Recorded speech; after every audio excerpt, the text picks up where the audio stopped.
يعني ايه محفظة استثمارية؟ وليه ما ينفعش تعتمد على سهم واحد؟ أول ما الناس تبدأ تستثمر، أول خطوة بيعملوها يشتروا سهم واحد ويناموا جنبه متوقعين الثروة. لكن اللي مش بياخدوا بالهم منه إن الاستثمار مش لعبة حظ، ومش سهم واحد هو اللي هيبني لك ثروة.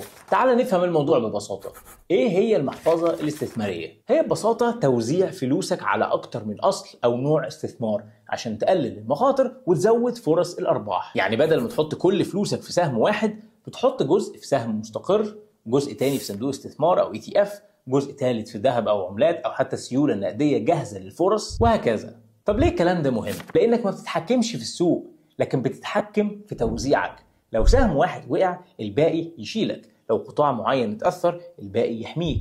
ولو في فرصة جديدة، تكون جاهز تدخل بالكاش اللي معاك. اللي بيحط فلوسه كلها في سهم واحد زي اللي حط فلوسه كلها في شقة واحدة في برج واحد في منطقة واحدة. لو حصل حاجة للمنطقة دي، خسر كل حاجة. وعشان كده المستثمر الذكي مش بيجري ورا المكسب السريع، هو بيبني محفظة تشيله وقت المكسب والخسارة. وده اللي بشرحه خطوة بخطوة في الكورس، ازاي تبني محفظة ذكية تناسب دخلك وهدفك وسنك. اكتب كلمة كورس في التعليقات وهبعت لك لينك فيه تفاصيل اكتر عن الكورس واللي ممكن يغير حياتك.